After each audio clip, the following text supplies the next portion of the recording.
Denver 7 News starts right now.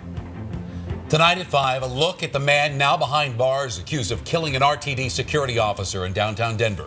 Also, new developments on suspect Joshua Cummings and who warned local police about his strange behavior. We're also learning more about the life of the man he's accused of killing, Scott Von Lanken, touching the lives of so many in our community. We are continuing our team coverage tonight. We sent Denver 7 investigator Ryan Luby to the Texas Panhandle, where that suspect is from. He's been talking to people who've worried about Cummings now for nearly a year. But first, we're getting a better picture of when his troubles in Colorado started. Denver 7's Mark Stewart is learning Cummings caught the attention of local Muslim leaders, and Mark's live downtown at the scene of the shooting. Mark? Indeed, Shannon. Long before the shooting here at Union Station, Joshua Cummings made at least one visit to a local mosque.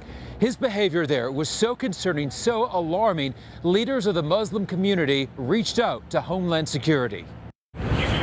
Long before Tuesday night's deadly shooting at Union Station that claimed the life of RTD security guard Scott Von Lanken, Denver 7 has confirmed accused gunman Joshua Cummings made several visits to a local mosque.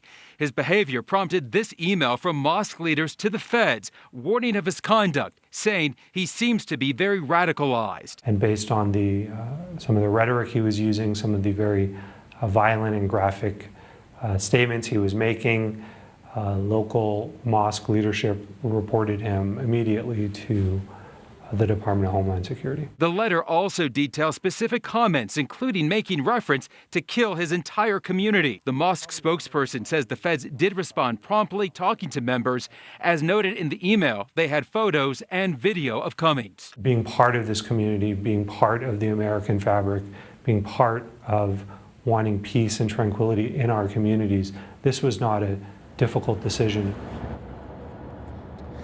Late today, we heard from Department of Homeland Security, from the Department of Justice. They confirmed they did have discussions with the mosque and that law enforcement was notified, but exactly where that chain of contact took place still unclear. As far as the mosque itself, there is concern among the Muslim community about safety and security. They asked that we not name that specific location. For now, we're live at Union Station. Mark Stewart, Denver 7. Mark, thanks. And a lot of people in the tiny Texas town of Pampa were fearful of Cummings' behavior long before the shooting in Denver. And Denver 7 investigator Ryan Luby is live in the Panhandle of Texas, where Cummings grew up. Ryan?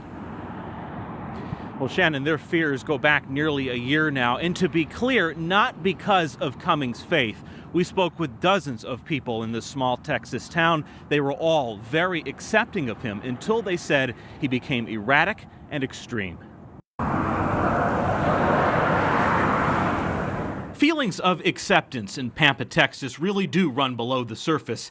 If not in the people you meet, the people they embrace. I want to welcome also Joshua Cummings. This morning, would you give him a hand? The congregation at Lighthouse Covenant Fellowship Church welcomed and embraced Cummings back in July. I testify that there's only one God worthy of worship, and that Muhammad is his prophet. We're not the first Muslims in Pampa, my wife and I and my daughter, but we are the first Muslim family in Pampa. Trouble is, not long after this, people's patience in Pampa started to wear thin. A lot of people wanted him gone. Trista Mooney and her husband Michael had been sending their children to Cummings jiu-jitsu classes. No issues at first until they said he started spending too much time preaching, mainly to parents, and got aggressive about it. I was at the point where I wanted to get Josh on the mat myself. Parent David Torres says so too. Okay, no, that's not going to fly with me. You know, you're here to teach jiu-jitsu, not to preach to my kids. That's my job. Torres joins other parents who knew Cummings, who say the man's social media postings in particular really put the community on edge. But now they come together, extending their small town embrace across state lines back to Colorado, where the man they knew for years stands accused of murder. To the family, I'm in disbelief right now. I'm sorry for their loss, and that we pray for him. We pray for him. That it never should have happened that way. Now, what's happening back in Denver is quite literally the talk of this entire town, a town of roughly 20,000 people. Tonight at 6 o'clock, you're going to hear from people from that church that you saw who connected with Josh Cummings, and they'll tell you what they say he said that eventually got them very worried. For now, we're live in Pampa, Texas. I'm Ryan Luby, Denver 7 All right, Investigates. Ryan, we will see you again at 6. And of course, through all of this, a family and our community in mourning. Today, a police tradition escorting Officer Scott Von Lanken as his body was transported from Donor Alliance, the company he worked for, to the funeral home, and he will be laid to rest on Monday in Loveland. And thousands are expected to pay their respects and say their final goodbyes on that somber day. And tonight, we know Scott Von Lanken touched so many lives. Denver 7's Sally Mamdou gives us a more intimate picture of who he was. Scott Von Lanken impacted so many people, which is why pastors with the church tell me they're expecting to see this entire auditorium filled with people. Now, this is the auditorium where the services will be held.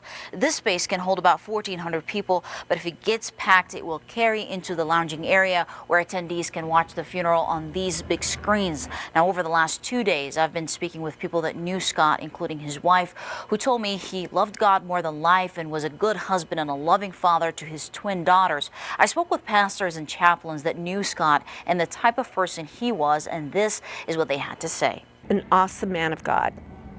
Loved people, loved the Lord with all his heart. He was a quiet guy, but cared for people, and that's why he was a chaplain. Scott was a hardworking man, according to those that knew him. He worked 2 jobs to provide for his family. He was a pastor for 26 years and was once a police officer in Wisconsin. Anyone we spoke to tells me that Scott's death is a void that will be hard to fill. Now, his funeral service will take place on Monday at 10:30 in the morning right here in this auditorium. In Loveland, Sally Mamdou, Denver 7.